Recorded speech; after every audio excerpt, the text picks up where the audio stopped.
Hello, let's build this house. This is the I don't know which day is this, but we are building our chicken coop.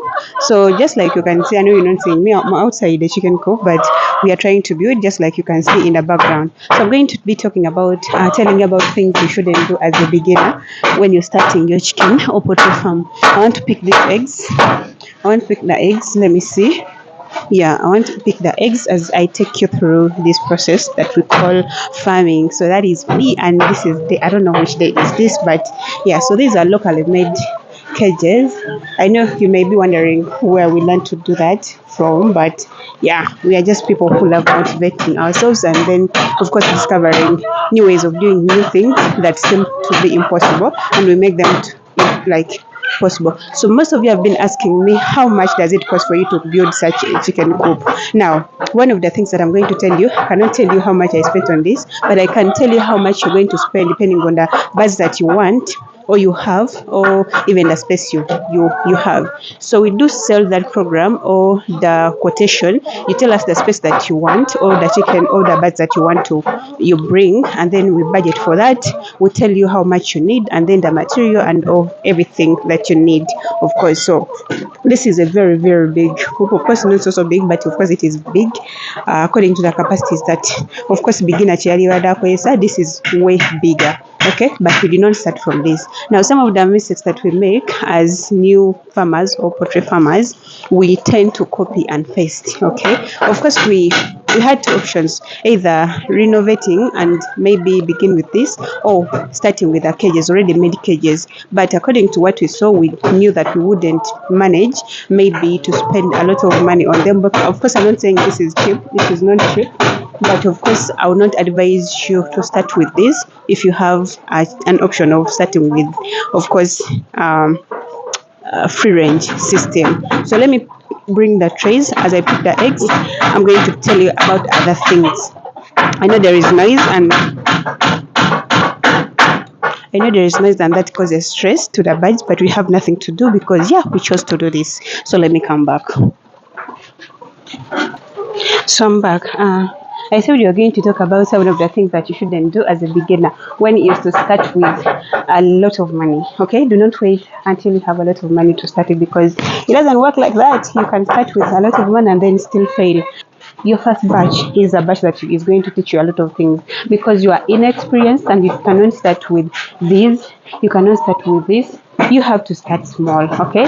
Because of course you have a goal, but if you don't have a plan on of how to achieve it, of course you're going to fail, you know. So start small, start in your capacity or to at your level you reach there.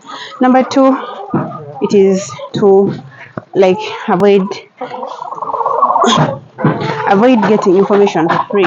Now, in most cases, most of you, if you want to do something, you come here online and then you think you're doing consultation. That is not consultation. To be honest, here, there are so many things that we don't talk about or things that we don't tell you for some reasons. And yeah, it is very, very important for you to go for consultation because it is going to save you a lot. You're going to get adequate information, and also it is going to help you avoid losses, and then of course uncertainties. Okay, because if you pay for consultation, of course someone is going to give you enough time. Okay,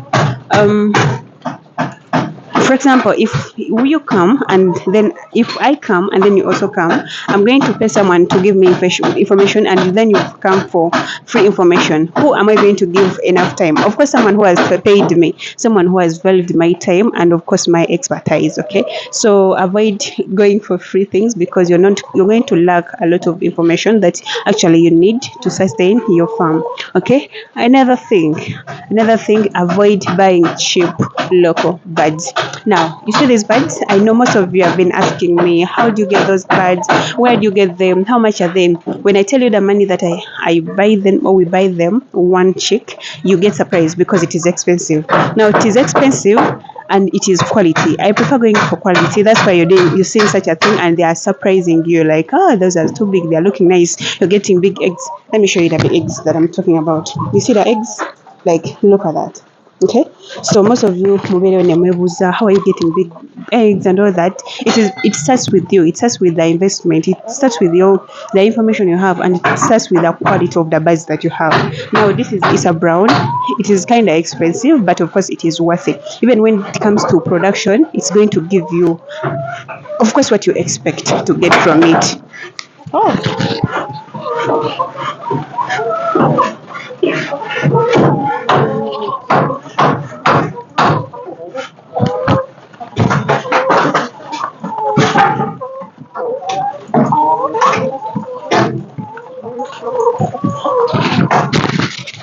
so another mistake that I wanted to talk to you about that you should actually not make is actually starting a poultry farm when you don't have space. Now, space is the most important thing here, because if you don't have space, it is going to be hard for you to, of course, to position yourself into being a farmer or becoming a farmer.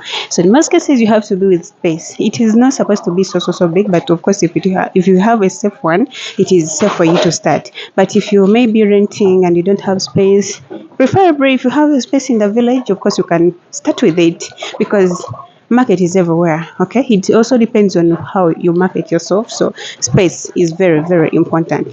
Another thing is a self hope. Never start a poultry farm or never even think of booking your first batch without having a self chicken coop, because from a self chicken coop your birds are going to be safe.